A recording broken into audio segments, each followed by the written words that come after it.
Good evening, friends. It's great to see you this evening on the 21st day of Hope from the Stevens family. 30 days of hope during the month of April. And so it's great to see you tonight. Now, if you're watching live, I'm coming to you at about 11 p.m. Eastern Time. This is about an hour and a half later than normal. We had some things come up that we couldn't go live right at 9:30 p.m. Like we normally do. But I think that goes well with the conversation I want to have with you tonight. You see, have you ever wanted something or waited for something that it made you anxious or maybe even a little sick while you're in the middle of waiting? Have you ever expected something to happen and you were looking forward to it, and in that looking forward to it, you were just filled with anticipation? The Bible talks about this in the book of Proverbs, chapter 13, verse 12. And when the writer of Proverbs says, "Hope deferred makes the heart sick, but a longing fulfilled is a tree of life." What does that mean exactly? Well, this proverb reminds us in the words of wisdom that when we put something off that we're looking forward to, when hope has to wait, that's what the deferred part means. When hope has to wait, it can make the heart sick. We can fill ourselves with anticipation, with those butterflies in the stomach. We can fill ourselves with that desire and wonder. We can make ourselves sick with worry, waiting for the moment where that hope is fulfilled. But when hope finally is fulfilled, when that anticipation comes to bear full fruit, and we get to experience the moment we've been waiting for, the scripture continues, it is a tree of life. When our hope is fulfilled, we are filled with that life-giving joy in the moment. Now, I'm not sure how many of you stay and wait for the 9:30 showing of Hope from the Stevens home. Maybe you watch it live. Maybe you come back and see it later. So maybe watching this video isn't the best example of hope deferred. But you can think of something in your life that is deferred hope that you've had to wait for. Maybe it's paying off that student loan. Maybe it's waiting for your day of marriage, your wedding day. Maybe it's waiting those 9 months or so in expectation for a child to be born. There are all kinds of ways that we can wait for our hope. But our stories are filled with moments of waiting. What do we do with the waiting? I love the Bible. That's probably my favorite book. And it's filled with stories of waiting and waiting and waiting. It's filled with people who make bad decisions in the waiting. They take matters into their own hands. They decide that the waiting is too much and the time taken is too long.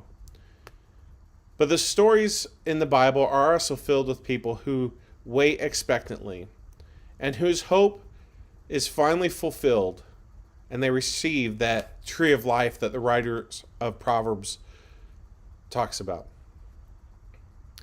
But the problem with the Bible, this is one thing that I've said for many, many years. The problem with the Bible is that there are just a few pages between the hope being deferred and the hope being fulfilled.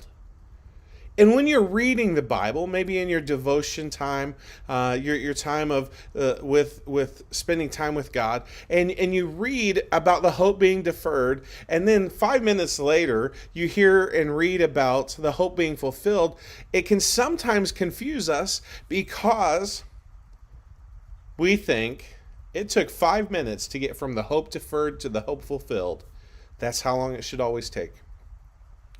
What we don't realize is in many of those scriptures that it could take months, years, sometimes decades for that hope being deferred, that hope being put off and waited on, to finally being fulfilled. There are many such stories here that only take a few pages of reading. I think of Joseph, who was sold by his brothers into slavery. All because of a dream that he saw his family bowing down to him and giving him praise for his leadership. Well, that finally did come true. Just a few pages later in the Bible. But it was decades later in real life. So Joseph went through several agonizing situations, from slavery to jail to the second in the kingdom. What only took us a few moments to read took him decades of his life to experience. But the moment came when his dream was fulfilled, when his family did come and bow down, not knowing who he was, but asking for his assistance, and God was able to use that in his life. There are many such stories in the Bible like Joseph's. Your story may be one of those. Maybe you're still in the middle of waiting. You're still in that hope deferral program. Well, let me encourage you that there will come a time when that hope will be fulfilled. When you're hoping in the things that God has said and the promises he has made, that hope will be fulfilled. I don't know when, and I don't know how, but God will do it. So if you're in that moment of waiting, let me encourage you to keep hoping, to keep expecting, and to keep looking forward to that day. Because that day will come when you will get to experience that tree of life. Right now, maybe you're waiting all day for this video. And when we were late at 9:30, you thought, my hope is deferred. Now you get to experience it. For those who watch these videos on replay, this story is not as meaningful to you. But let me encourage you that the hope being deferred is still real in your life as well. Whatever it is, when it is fulfilled, it will be a tree of life. God bless you. I hope you have a great evening, and we'll see you tomorrow. Have a good night. Blessings from the Stevens family. Bye-bye.